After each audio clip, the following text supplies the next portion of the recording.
అందరికీ హాయ్ అండి. ఒక చిన్న విషయం మాట్లాడడానికి వచ్చాను. సుగాలి ప్రీతి అమ్మగారిని నేను ఒకటే అడగదలుచుకున్నాను. అమ్మ, మీరు మీ పాప గురించి ఎప్పటినుంచో పోరాడుతున్నారు. కనీసం ఏ గవర్నమెంట్ అయినా దాని గురించి ఎప్పుడైనా స్పందించిందా అమ్మ? ఎప్పుడైతే పవన్ కళ్యాణ్ గారు మీ ఇష్యూని రైజ్ చేశారో అప్పుడే సుగాలి ప్రీతికి ఇంత అన్యాయం జరిగిందని అందరికీ తెలిసిందే. ఎప్పుడైతే పవన్ కళ్యాణ్ గారు ఆ ఇష్యూని రైజ్ చేశారో అప్పుడే ఆ గవర్నమెంట్ స్పందించి మీ ఆయనకు ఒక ఉద్యోగం, మీకు కొంత భూమి ఇవ్వటం జరిగింది. ఆ గవర్నమెంట్ పవన్ కళ్యాణ్ గారు రాకముందే మీకు అవన్నీ చేసుంటే ఆ గవర్నమెంట్కి మీ మీద ప్రేమ ఉన్నట్టు అమ్మ. ఎప్పుడైతే పవన్ కళ్యాణ్ గారు రైజ్ చేయడం వల్ల అవన్నీ మీకు చేశారో అంటే పవన్ కళ్యాణ్ గారు అంటే భయం ఉన్నట్టమ్మా.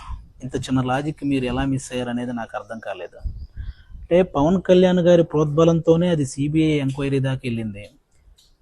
ఛార్జ్ షీట్లో పేర్లు మార్చేసి సిబిఐ వాళ్ళకు కూడా అంతు చిక్కనటువంటి అలాంటి కేసు గురించి ఇంకా పవన్ కళ్యాణ్ గారు ఇంకెంతకాలం పోరాడతారమ్మా? మీరైనా ఆలోచించాలి. అలాంటి పవన్ కళ్యాణ్ గారిని పట్టుకొని ఓట్ల కోసం ఈ ఇష్యూని వాడుకున్నారు. ఆ మాట నీకు ఎలా అనిపించాలనిపించిందమ్మా తల్లి? అసలు ఎవరికి అర్థం కాలేదు. ఓట్ల కోసం పవన్ కళ్యాణ్ గారిని ఇష్యూని వాడుకుంటున్నారా? అరే, తన నెలకి తనకు వస్తున్న జీతంలో ఒక్క రూపాయి కూడా తీసుకోకుండా వస్తున్న ప్రతి రూపాయిని పిఠాపురంలో ఉన్న అనాథ పిల్లలకి పంపిస్తున్నటువంటి పవన్ కళ్యాణ్ గారు ఓట్ల కోసం ఒక ఇష్యూని వాడుకుంటారా? కులమతాలతో సంబంధం లేకుండా కష్టాల్లో ఉన్న ప్రతి రైతుకి 2 లక్షల రూపాయలు సహాయం చేసుకుంటూ వెళ్ళిన పవన్ కళ్యాణ్ గారు ఓట్ల కోసం ఒక ఇష్యూని వాడుకుంటారా? మీలాగే ఫిజికల్లీ హ్యాండిక్యాప్డ్గా ఉన్న మహిళా క్రికెటర్లందరికీ తన సొంత డబ్బులు ₹1 కోటి సహాయం చేసిన పవన్ కళ్యాణ్ గారు ఓట్ల కోసం ఒక ఇష్యూని వాడుకుంటారా? అరే, ఇంకా ఎన్నని చెప్పాలమ్మా? ఒక ముసలావిడ జస్ట్ జనసేన విజయం కోసం కోరుకుంది అని చెప్పి ఆవిడని ఆఫీస్కి పిలిపించి ఆవిడకి చీర పెట్టి డబ్బులు పెట్టి నీకు ఇంకో కొడుకున్నాడమ్మా అని చెప్పిన పవన్ కళ్యాణ్ గారు ఓట్ల కోసం ఒక ఇష్యూని వాడుకుంటారా?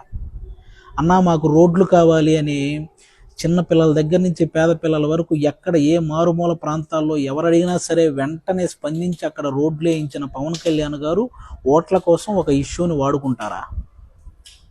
తిరగడానికి ఫ్యాను, వెలగడానికి బల్బు ఉండదని తెలియని మన్యం ప్రాంతంలో ఒక బల్బు, అలాగే వాళ్ళ జీవితాల్లో వెలుగునించి వాళ్ళకి నడవడానికి చెప్పులు, తిరగడానికి రోడ్లు వేయించిన పవన్ కళ్యాణ్ గారు ఒక ఇష్యూని ఓట్ల కోసం వాడుకుంటారా? అమ్మా, ఓట్ల కోసం ఇష్యూని వాడుకునే వాళ్ళు సంపాదించుకుంటారు కానీ ఇలా సహాయం చేయరమ్మా. మీరు ఇది ఒక్కటి గుర్తుపెట్టుకోవాలి. ఆ మాట మీరు ఎందుకు అన్నారో తెలియదు. పాలు పోసిన వ్యక్తినే కాటేసే మనస్తత్వం మీకు ఎలా వచ్చిందనేది నాకు ఇప్పటికీ అర్థం కావట్లేదు.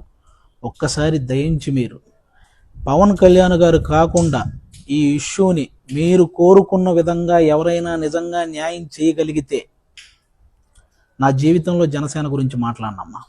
మీరు పక్కన వాళ్ళ మాటలు విని పవన్ కళ్యాణ్ గారిని విమర్శించడం ఆపేస్తే బెటర్ అని నా ఫీలింగ్ అమ్మా.